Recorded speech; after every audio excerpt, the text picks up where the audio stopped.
নমস্কার নমস্কার নমস্কার নমস্কার নমস্কার নমস্কার নমস্কার আপনাদের সবাইকে সবাইকে সবাইকে নমস্কার জানাচ্ছে আপনাদের সৌমিত্র বসু।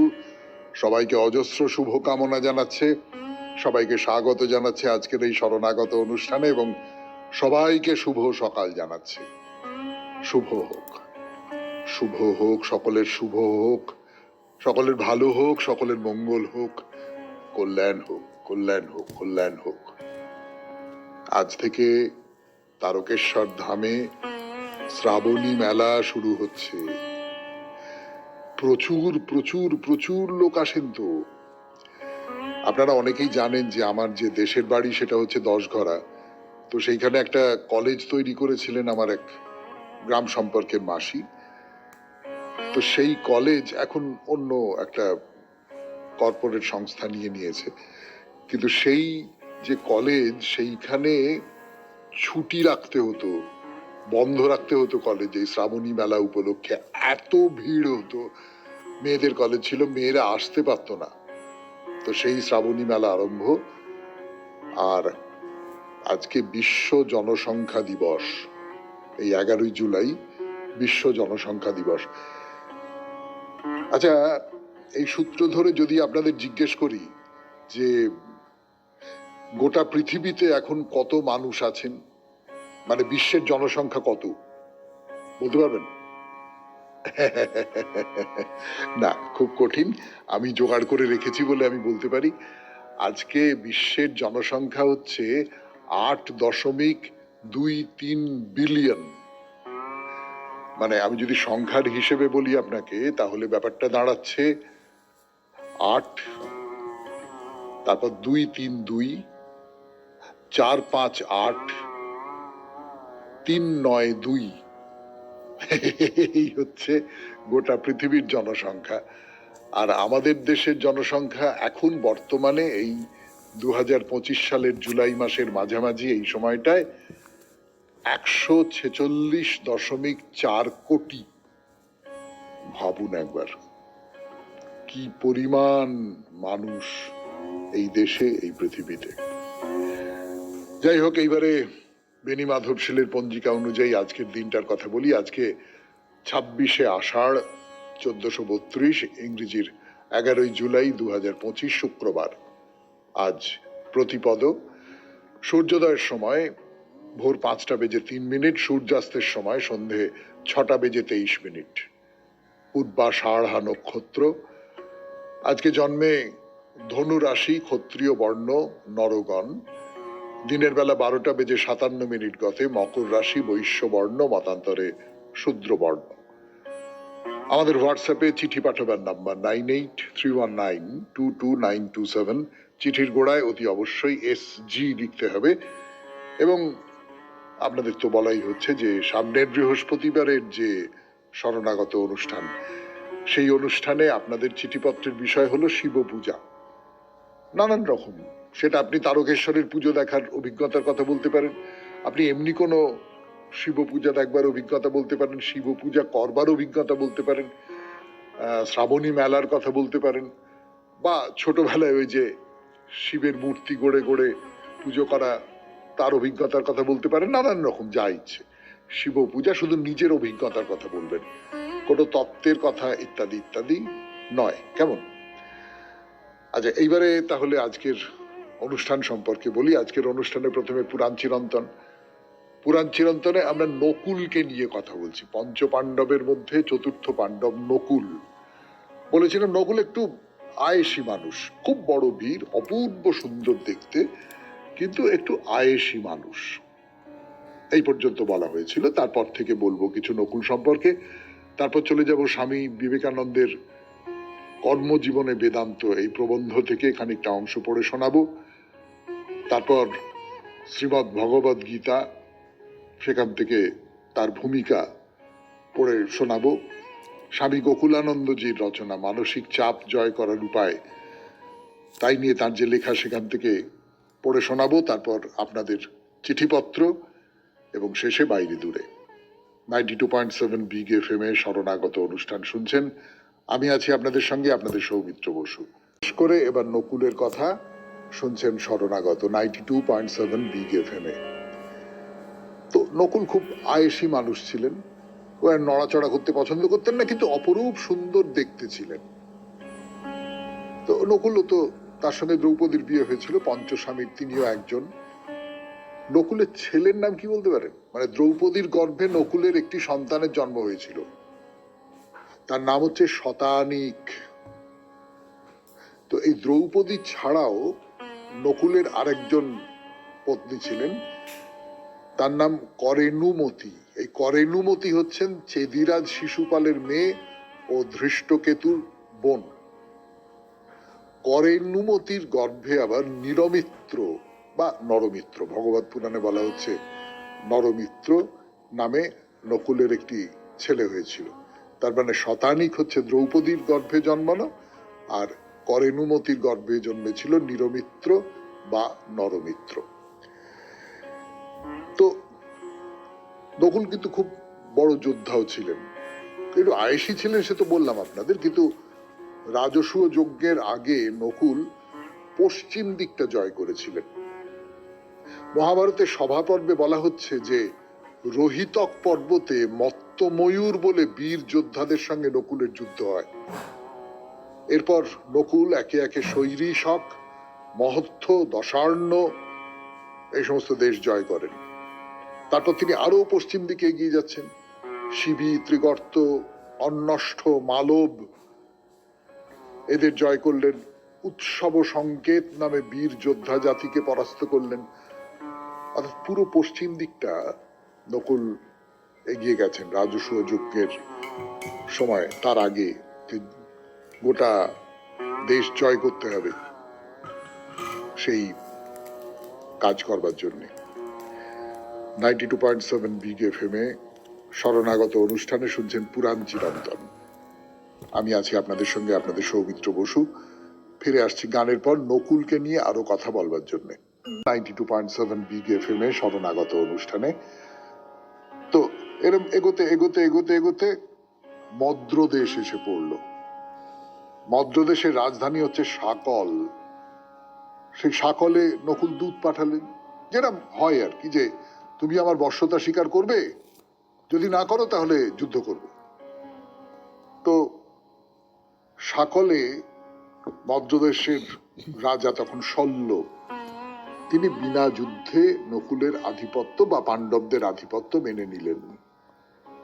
শল্য রাজা নকুলকে প্রচুর ধনরত্ন দান করলেন কর হিসেবে। প্রায় 10,000 উট তার যে সমস্ত ধন সম্পদ তাকে দেওয়া হয়েছিল সেইগুলোকে বহন করে নিয়ে চললেন। এবং এই সমস্ত ঐশ্বর্য নকুল ইন্দ্রপ্রস্থে ফিরে গেলেন। ফিরে গিয়ে যুধিষ্ঠিরকে দিয়ে বললেন যে এইগুলো আমি এনেছি। শুনছেন নকুলের কথা। নকুল এই এবং অন্যান্য ভাই, তারা তো এক এক দিকে ছড়িয়ে পড়েছেন। তো তাদের এই দিগ্বিজয়ের কারণে যে সমৃদ্ধি যুধিষ্ঠিরের হয়েছিল, দুর্যোধন চক্রান্ত করে পাশা খেলে সেই সমস্ত সম্পদ থেকে যুধিষ্ঠিরকে বঞ্চিত করলেন। যুধিষ্ঠির একেবারে সর্বশান্ত হয়ে পড়লেন। তাহলেই একবার কল্পনা করে দেখুন, পাশা খেলায় যুধিষ্ঠির কত কত কিছু হারিয়েছিলেন। তো সেই যে দ্যুত ক্রীড়া, সেখানে একটা সময় তো যুধিষ্ঠির তার যে আরো 4 ভাই তাদের পণ ধরে হেরে গেলেন। এর কোনো প্রতিবাদ কিন্তু নকুল করেননি। খুব অপমান হয়েছিল, খুবই অপমান হয়েছিল, বুঝতেই পারছেন। মাথা নিচু করে থাকলেন।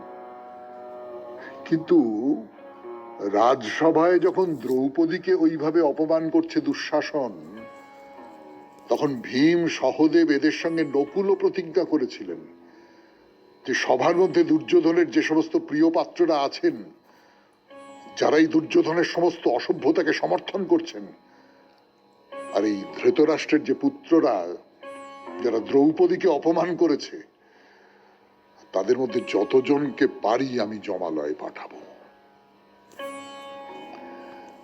শুনছেন নকুলের কথা, একেবারে পর্দার আড়ালে থাকা একটি চরিত্র, তার কথা বলছি আপনাদের 92.7 বিগ এফএম এ শরণাগত অনুষ্ঠানে। আজকের বলা শেষ, আবার আগামীকাল। আপাতত গানের পর কর্মজীবনে বেদান্ত চতুর্থ পর্ব স্বামী বিবেকানন্দের রচনা থেকে পড়ে শোনাবো। আমি আপনাদের সৌমিত্র বসু। কর্মজীবনে বেদান্ত চতুর্থ পর্ব স্বামী বিবেকানন্দের লেখা পড়ে শোনাই। আমাদের ইহা বুঝা আবশ্যক যে আমরা দুর্বল বলিয়াই নানাবিধ ভ্রমে পড়িয়া থাকি, আর অজ্ঞান বলিয়াই আমরা দুর্বল। আমি পাপ শব্দ ব্যবহার না করিয়া ভ্রম শব্দ ব্যবহার করাই পছন্দ করি। আমাদিগকে ভ্রমে বা অজ্ঞানে ফেলিয়াছে কে? আমরা নিজেরাই।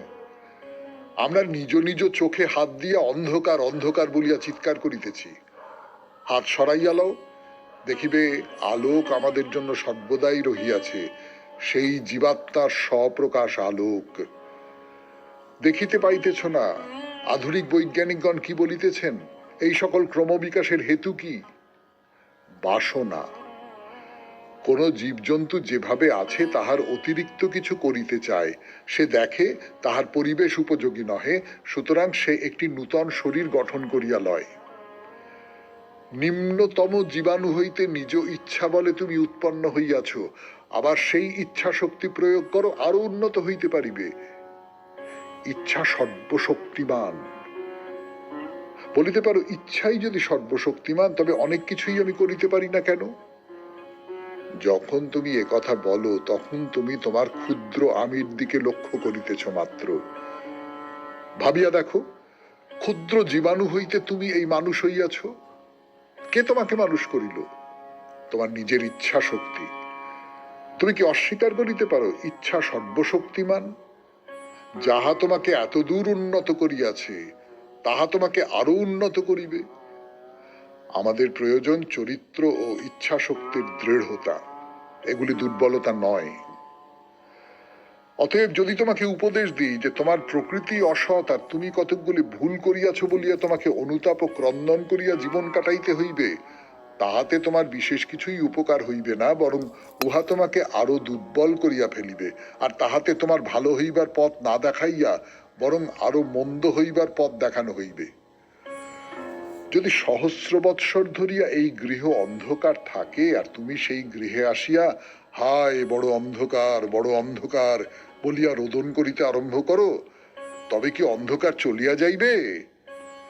একটি দিয়াশলাই জ্বালিলে এক মুহূর্তেই ঘর আলোকিত হইবে। অতএব সারা জীবন আমি অনেক দোষ করিয়াছি, আমি অনেক অন্যায় কাজ করিয়াছি বলিয়া অনুশোচনা করিলে কি তোমার উপকার হইবে? আমরা নানা দোষে দোষী, ইহা কাহাকেও বলিয়া দিতে হয় না। জ্ঞানের আলো জালো, এক মুহূর্তে সব অশুভ চলিয়া যাইবে। নিজের প্রকৃত স্বরূপ প্রকাশ করো, প্রকৃত আমিকে, সেই জ্যোতির্ময় উজ্জ্বল নিত্য শুদ্ধ আমিকে প্রকাশ করো। প্রত্যেক ব্যক্তিতে সেই আত্মাকে দর্শন করো। আমি ইচ্ছা করি সকলেই এমন অবস্থা লাভ করুক যে অতি জঘন্য পুরুষকে দেখিলেও তাহার বাহিরের দুর্বলতার দিকে লক্ষ্য না করিয়া অন্তর্যামী সৎস্বরূপকে দেখিতে পারে, আর তাহার নিন্দা না করিয়া বলিতে পারে, হে স্বপ্রকাশ জ্যোতির্ময় ওঠো, হে সদা শুদ্ধ স্বরূপ ওঠো, হে অজ অবিনাশী সর্বশক্তিমান ওঠো, আত্মস্বরূপ প্রকাশ করো। তুমি যে সকল ক্ষুদ্র ভাবে আবদ্ধ হইয়া রহিয়াছ তাহা তোমাতে সাজে না। অদ্বৈতবাদ এই শ্রেষ্ঠ প্রার্থনা শিক্ষা দিয়া থাকেন। ইহাই একমাত্র প্রার্থনা, নিজ স্বরূপ স্মরণ, সদা সেই অন্তর্যামী ঈশ্বরের স্মরণ, তাহাকে সর্বদা অনন্ত সর্বশক্তিমান সদা মঙ্গলময় বলিয়া স্মরণ। শুনলেন স্বামী বিবেকানন্দের রচনা থেকে পাঠ। 92.7 বিগ এফএম এ শরণাগত অনুষ্ঠানে এইবার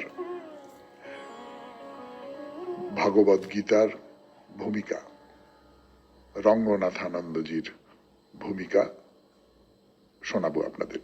এখনো পর্যন্ত ভগবদ গীতায় আমরা প্রবেশ করতে পারিনি, এখনো পর্যন্ত তার ভূমিকা অংশেই আছি। সেই ভূমিকা অংশ, অত্যন্ত সম্পন্ন ভূমিকা অংশ রচনা করেছেন স্বামী রঙ্গনাথানন্দজি। গীতার ব্যাখ্যাও তিনিই করবেন। আমরা শুরু করছি একটি নতুন পরিচ্ছেদ, তপস্যার অর্থ ও তাৎপর্য। 92.7 বিগ এফএম এ শরণাগত অনুষ্ঠানে। পাশ্চাত্যের মানুষ জ্ঞানের প্রতি ঐকান্তিক অনুরাগ দেখিয়েছেন এবং তার সহায়ে গড়ে তুলেছেন এই আধুনিক সভ্যতা। ঘন্টার পর ঘন্টা গবেষণা, ক্লাবে যাওয়ার সময় নেই, এমনকি রোজগার খাওয়া দাওয়ার সময়টুকু পর্যন্ত নেই। এইভাবে মানুষ কাজ করেছে 2 শতক ধরে, আর তাতেই এসেছে আধুনিক বৈজ্ঞানিক জ্ঞান, প্রযুক্তি ও সম্পদ ভাণ্ডার। বহু যুগ আগে ভারতেও একই প্রবণতা ছিল জ্ঞানের প্রতি অপ্রতিহত প্রেম। দক্ষিণ ভারতের কেউ হয়তো শুনলেন সুদূর বারাণসীতে একজন আচার্য আছেন, আমাকে সেই আচার্যের কাছে শিক্ষা গ্রহণ করতেই হবে। এই চিন্তা নিয়ে তিনি হাঁটতে আরম্ভ করলেন বারাণসীর উদ্দেশ্যে। পশ্চিম পাঞ্জাবের তক্ষশিলায়, বর্তমানে পাকিস্তানের অন্তর্গত, চরক সুশ্রুতের মতো খ্যাতনামা আচার্যের কাছে চিকিৎসা শাস্ত্র ও শল্যবিদ্যা শিখতে ভারতের অন্যান্য অঞ্চল থেকে ছাত্ররা হেঁটে হেঁটে আসতেন।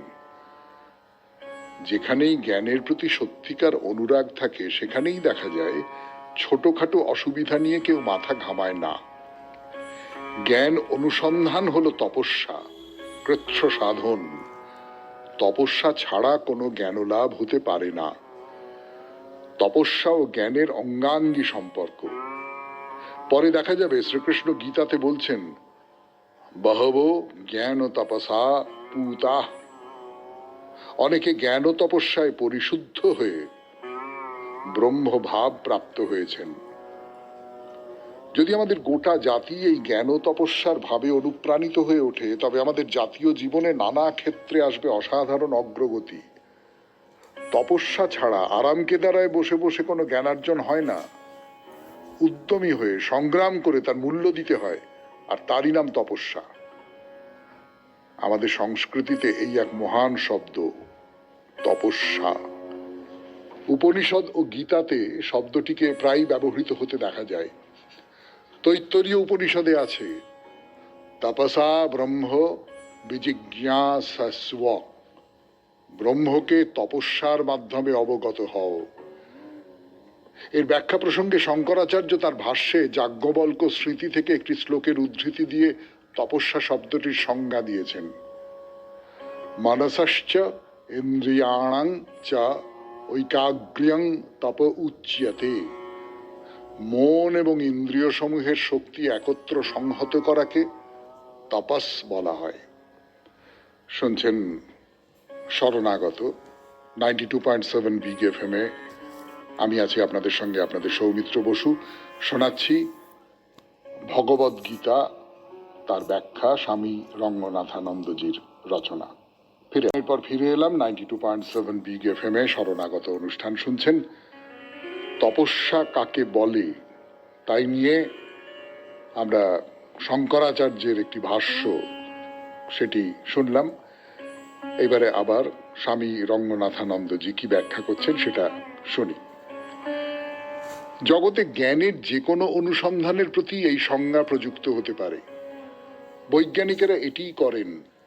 তারা তাদের মনকে বৈজ্ঞানিক পদ্ধতি ও দৃষ্টিভঙ্গির সহায়ে শিক্ষিত করে তুলে সেই মনের সাহায্যে প্রকৃতির আবরণ ভেদ করে তার অন্তঃস্থলে পৌঁছন এবং সত্যের আবরণ উন্মোচন করে দেন, যে সত্যকে যুগ যুগ ধরে প্রকৃতি সযত্নে রক্ষা করে এসেছে।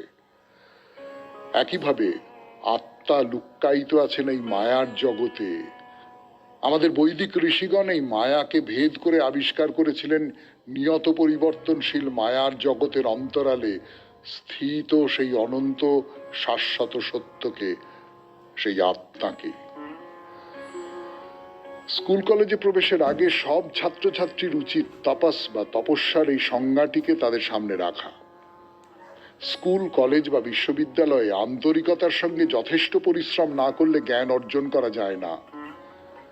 তপস্যাকে সরিয়ে নিলে জ্ঞানানুসন্ধান লঘু বা সস্তা হয়ে দাঁড়ায়। আর আমাদের শিক্ষায় বর্তমানে সেটাই হয়েছে। বিশ্ববিদ্যালয়ের মতো কোনো জ্ঞানার্জন কেন্দ্রে গেলে সেখানে তপস্যার কোনো মনোভাব বা পরিবেশ দেখতে পাওয়া যায় না। দেখা যাবে সবকিছুই দিব্যি বিনা ক্লেশে চলে যাচ্ছে। কেবল ব্যতিক্রমী কয়েকজনই এখনো তপস্যার অগ্নিকে নিরন্তর প্রজ্বলিত করে রেখেছে। আমাদের সংস্কৃতিতে তপস্যা ও সাধ্যায় পরস্পর সদা যুক্ত থাকে। সাধ্যায় মানে অধ্যয়ন। বাল্মীকি রামায়ণ শুরু হচ্ছে এই কথাগুলি দিয়ে। তপঃ স্বাধ্যায় নিরতং নারদম। নারদ যিনি কিনা নিয়ত তপস্যা ও স্বাধ্যায়ে নিযুক্ত ছিলেন। অতএব এটিই হলো জ্ঞানমুদ্রার ধারণা, যার পিছনে আছে তপস্যা ও স্বাধ্যায়। তাই গীতা ধ্যানে বলা হয়েছে জ্ঞানমুদ্রায় কৃষ্ণায়। আমরা প্রণাম করি কৃষ্ণকে, যিনি এই জ্ঞানমুদ্রা ধারণ করে রয়েছেন। শ্লোকটিতে আরো বলা হচ্ছে গীতামৃত দুহে, যিনি উপনিষদরূপী গাভী থেকে গীতারূপ অমৃত দুগ্ধ দহন করেছেন। দ্বিতীয়াংশের বর্ণনাটি পূর্ণরূপে আসবে পরবর্তী শ্লোকে। সংস্কৃতে দুহ শব্দের অর্থ যিনি গাভীকে দহন করেন। দুগ্ধম অর্থ দুধ, দুহিতা মানে কন্যা, যিনি প্রাচীন আর্য গৃহের গরুগুলিকে দহন করতেন। ওই সংস্কৃত শব্দটি থেকেই এসেছে রাশিয়ান বা স্লাভ শব্দ ডোচ, জার্মান শব্দ টর্চার এবং ইংলিশ শব্দ ডটার, যাদের সবগুলির অর্থ কন্যা। শুনলেন স্বামী রঙ্গনাথানন্দজির ব্যাখ্যা ভগবদ গীতার ভূমিকা হিসেবে 92.7 বিগ FM এ শরণাগত অনুষ্ঠানে। এবারে গান শোনাবো, গানের পর আপনাদের চিঠিপত্র। আমি আছি আপনাদের সঙ্গে, আপনাদের সৌমিত্র বসু। এরপর ফিরে এলাম, আমি আপনাদের সৌমিত্র বসু। শুনছেন শরণাগত 92.7 বিগ FM এ। স্বামী গোকুলানন্দজির রচনা থেকে পাঠ। মনের উপর ধ্যানের প্রভাব নিয়ে তিনি কথা বলছেন। যতটা পড়েছিলাম তার থেকে পরের অংশটা পড়ি। আমাদের জাগতিক অভিজ্ঞতা থেকে আমরা নিয়তই দেখতে পাই যে বাহ্যিক জগৎটা আমাদের উপর কি নিদারুণ চাপই না সৃষ্টি করে। একজন শিক্ষক বা একজন ডাক্তার বা একজন আইনজীবী বা একজন প্রশাসক হিসেবে আমরা যে কর্মক্ষেত্রেই বেছে নিই না কেন, সর্বত্রই আমরা বিপুল চাপের শিকার। এই চাপে উত্তপ্ত হয়ে আমরা প্রায়ই আত্মনিয়ন্ত্রণ হারিয়ে ফেলি, আর ফলে এক সুসংহত জীবন শুধু পরাহত হয়েই রয়ে যায়। আমরা হয়তো এক সুসমঞ্জস্য জীবনযাপন করতে চাই, কিন্তু আর্থসামাজিক চাপগুলো প্রায়শই নানা গোলযোগের সৃষ্টি করে, আর ফলে আমরা মানসিক ভারসাম্য হারিয়ে ফেলি। এজন্য আমাদের প্রয়োজন এমন কিছু কৌশল যা আমাদের বাহ্যিক অস্থিরতা আর অন্তরস্থ গভীরতার মাঝে দূরত্ব ঘুচিয়ে এক সার্থক সমন্বয় সৃষ্টি করবে। মনের মধ্যে বজায় থাকবে অচঞ্চল শান্ততা। এই কৌশলটির নামই হলো ধ্যান। এ এক ব্যবহারিক সুসম্বদ্ধ প্রক্রিয়া যা আমাদের মানসিক শান্তি লাভের উদ্দেশ্যে আমাদের অন্তর্দ্বন্দ্বগুলিকে নিয়ন্ত্রণ করতে শেখায় এবং সমর্থ করে। যথা সময়ে এবং যথা নিয়মে ধ্যানাভ্যাস আমাদের শেখায় বাহ্যিক জগতের আঘাত সংঘাত থেকে পালিয়ে না গিয়ে তাদের মুখোমুখি দাঁড়িয়ে তাদের মোকাবিলা করতে। হিমালয়ের গভীর নির্জনতায় যোগীরা জগৎ থেকে বিচ্যুত হয়ে ধ্যানমগ্ন হয়ে থাকেন দিনের পর দিন, বছরের পর বছর। এখানে সেরকম ধ্যান ও নিমগ্নতার কথা বলা হচ্ছে না। যোগীদের পক্ষে ধ্যানে নিমগ্ন হয়ে থাকা সহজ। আমরা তো সাংসারিক মানুষ, এই কথাটার সঙ্গেও আমরা একমত নই যে ধ্যানের জন্য শুধু নির্জন জায়গাতেই যেতে হবে। মন যদি আমাদের ঠিকমতো তৈরি হয়ে যায়, তবে যে কোনো জায়গাতেই আমরা ধ্যান করতে পারি। মন তৈরি না হলে হিমালয়ের নিবিড় নির্জনতাতেও ধ্যানে মন বসবে না। আমরা যেখানেই যাই না কেন, মন আমাদের সঙ্গে সঙ্গে চলে। মনকে নিয়ন্ত্রণে রাখতে শেখাটাই আমাদের লক্ষ্য হওয়া উচিত। তবেই হাজারো ব্যস্ততার মধ্যেও মনকে শান্ত, সমাহিত রাখতে পারবো আমরা। মনকে সঠিকভাবে তৈরি করতে হলে, ধ্যানের সঠিক কৌশলটি শিখতে হলে আমাদের যাবতীয় অভিজ্ঞতার মুখোমুখি দাঁড়াতে হবে, সেখান থেকে পালিয়ে গেলে চলবে না। বর্তমান দুনিয়াটা শুধুই ব্যস্ততা, তীব্র গতি, চাপ আর পীড়নে ঠাসা। এমন এক দুনিয়াতেও জীবনটাকে আনন্দের সঙ্গে উপভোগ করে আমরা চমৎকারভাবে বাঁচার মতো বাঁচতে পারি দহন, পীড়ন, জ্বালা, মালিন্য সবকিছুকে নিপুণভাবে এড়িয়ে। আমাদের শিখতে হবে কি করে আমরা অধ্যবসায়ের সঙ্গে কাজ করে সমস্ত রকম চাপ আর পীড়নের ঊর্ধ্বে উঠতে পারি, যে চাপ আর পীড়ন আমাদের মানসিক দ্বন্দ্ব আর সবকিছুর সঙ্গে অত্যাধিক জড়িয়ে থাকার ফল। শুনলেন স্বামী গোকুলানন্দের রচনা থেকে পাঠ 92.7 বিগ এফএম এ শরণাগত অনুষ্ঠানে। গানের পর আপনাদের চিঠি, আমি আছি আপনাদের সঙ্গে। গানের পর ফিরে এলাম 92.7 বিগ এফএম এ শরণাগত অনুষ্ঠানে। এবারে চিঠিপত্র। আজকের চিঠিটি লিখেছেন দেবাশিস কুমার ঘোষ। চিঠিটি কোনো একটি অনুষ্ঠান সম্পর্কে। চিঠিটা পড়িনি, তারপর এই নিয়ে আমার একটা দুটো কথা বলবার আছে, সেটা বলবো। গোকুলানন্দ মহারাজের লেখা মানসিক চাপ থেকে মুক্তির উপায় বইটি পাঠ করা আরম্ভ করেছিলেন, এখনো পাঠ করে চলেছেন। প্রথম দিন মহারাজের লেখা গল্পটি এবং অন্যান্য দিনে ওনার লেখা মূল্যবান বক্তব্যগুলি এক কথায় অসাধারণ। আপনাকে বলি, শরণাগত অনুষ্ঠানের এই পর্বটি শুরু হওয়ার কিছুদিনের মধ্যেই আমি এই বইটি উদ্বোধন কার্যালয় থেকে কিনে নিয়ে আসি এবং পড়া শুরু করি। এক কথায় এই বইটি অসাধারণ। দুবার পড়া শেষ করে এখন তৃতীয়বার পড়ছি আর শিখছি কিভাবে মানসিক চাপ কমানো যায়। এবারে বলি এই বিষয়ে বি কে শিবানী, আধ্যাত্মিক উপদেষ্টা এবং পরামর্শদাতা, বক্তা ও লেখিকা, বলছেন মানসিক চাপ একটি যন্ত্রণা। এর জন্ম হয় আমাদের নেতিবাচক চিন্তার গভীরে। এর ফলে আমরা শারীরিক ও মানসিকভাবে অসুস্থ হয়ে পড়ি। ওর মতে লক্ষ্য, গুরুত্ব, পরীক্ষা, সময়সীমা সবকিছু থাকবে, কিন্তু চাপ নেওয়া আমাদের ইচ্ছার উপর নির্ভর করে। আমাকে আমার লক্ষ্যে পৌঁছতে হবে, কিন্তু নিজের প্রতি যত্ন নিয়ে এগোতে হবে। এ বিষয়ে ডক্টর বেন জনসন, ডাক্তার, লেখক এবং এনার্জি হিলিং বিশেষজ্ঞ, বলছেন মানসিক চাপ একটি নেতিবাদী ভাবনা থেকে শুরু হয়। অধিকাংশ রোগের সৃষ্টি মানসিক চাপ থেকে। আপনি যদি শৃঙ্খলা ও পদ্ধতির ওপর বেশি জোর দেন, তাহলে মানসিক চাপ থেকে মুক্তি পাওয়া যাবে। এর জন্য প্রয়োজন সদর্থক চিন্তা ভাবনা। এইসব মূল্যবান বক্তব্য শুনে এবং পড়ে আমার মনে হয়েছে, যদি আমরা ওদের পরামর্শ মতো আমাদের জীবনকে পরিচালনা করার চেষ্টা করি, তাহলে হয়তো আমরা আমাদের মানসিক চাপ কিছুটা হলেও কমাতে পারবো। চিঠি এখানেই শেষ করলাম। নমস্কারান্তে, দেবাশিস কুমার ঘোষ। এই চিঠির সূত্রে দুটো কথা বলবার। প্রথম কথা, আপনাকে ধন্যবাদ যে এই গ্রন্থটি থেকে পড়া শুরু করবার পর আপনি কৌতূহলের বশবর্তী হয়ে উদ্বোধন কার্যালয় থেকে এই গ্রন্থটি কিনে নিয়েছেন এবং বারবার করে পড়ছেন। কোথাও একটা মনে হচ্ছে যে এই অনুষ্ঠান কিছু কিছু মানুষের কাছে, আপনি তো নিশ্চয়ই আপনি একা নন, কিছু কিছু মানুষের কাছে নিশ্চয়ই পৌঁছচ্ছে, কিছু কিছু মানুষের বুকের ভেতরকার যে তার, সেইখানে আঘাত করতে পারছে। আর দ্বিতীয়ত, যখন স্বামী গোকুলানন্দের এই গ্রন্থটি পড়ব বলে ঠিক করি, স্বামী লোকেশ্বরানন্দজির রচনা শেষ করবার পর, তখন মনে হয়েছিল যে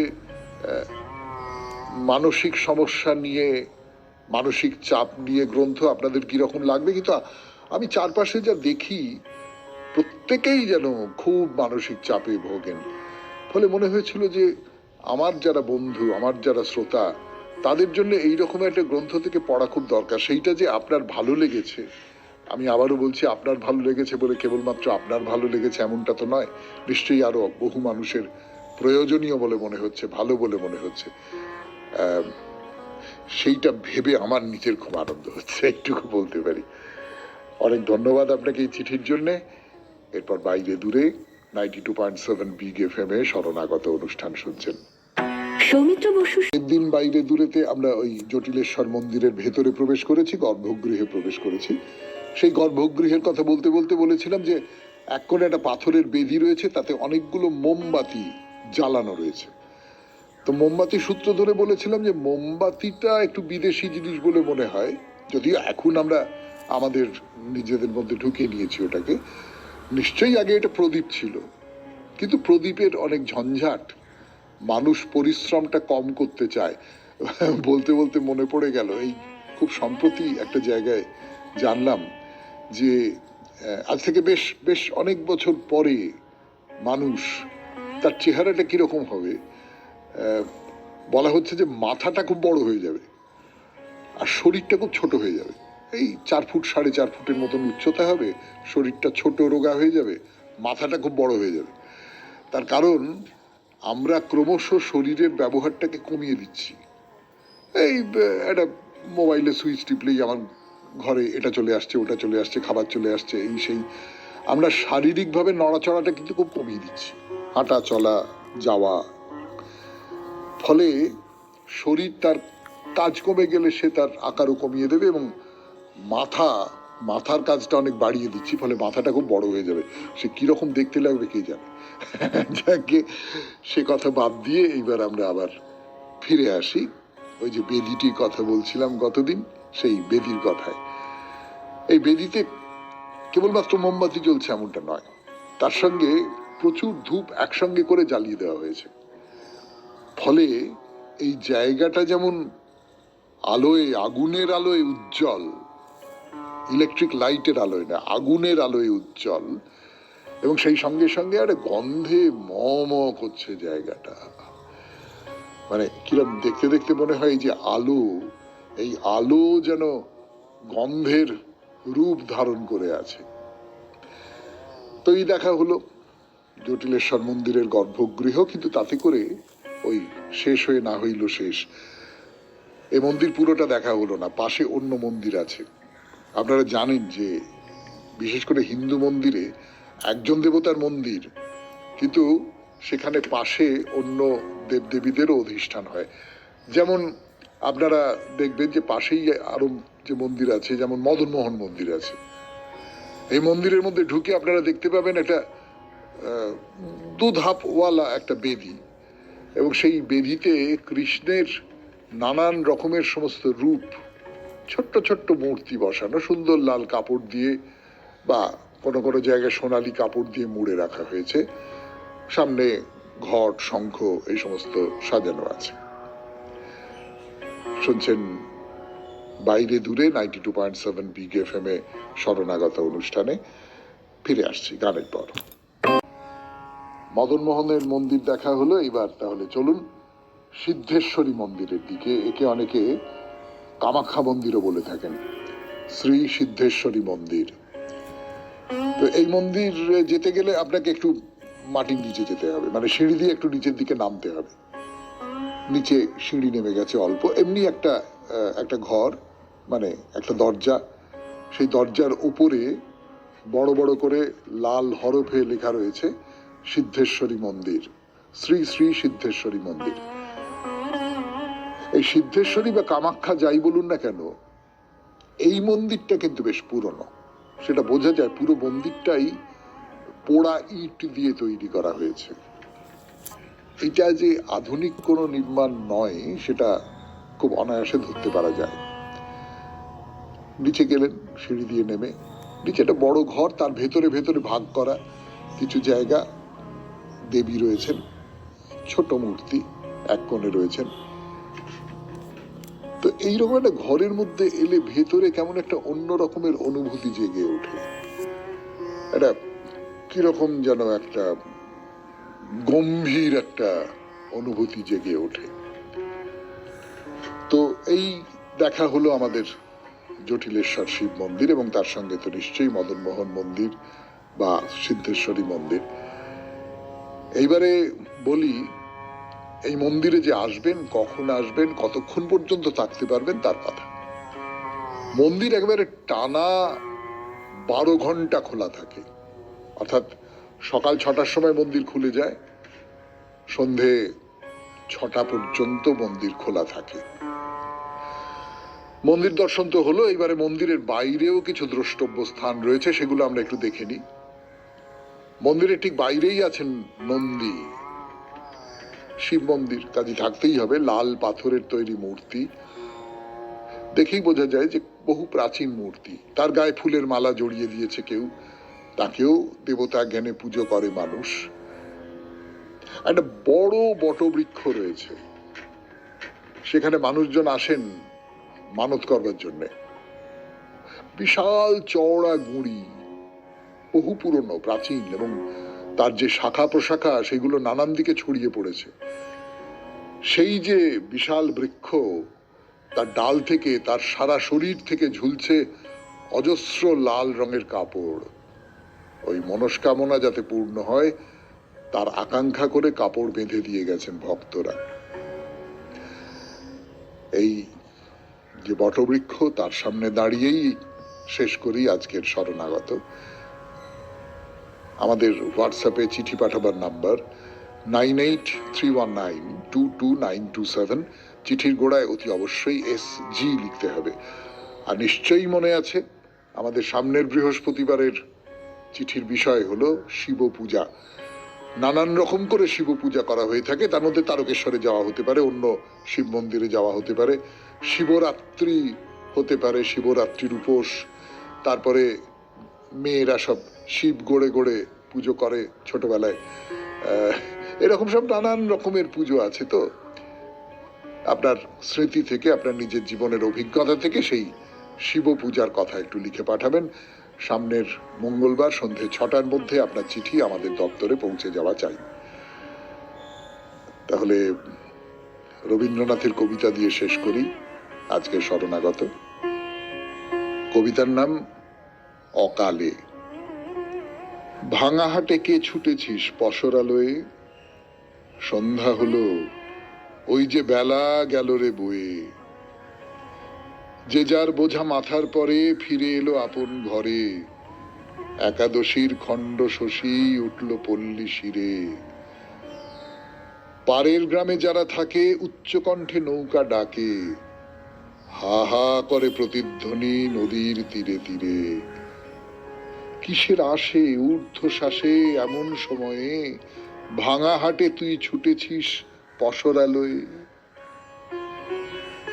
শক্তি দিল বনের শিরে হস্ত বুলায়ে, কাকা ধ্বনি থেমে গেল কাকের কুলায়ে।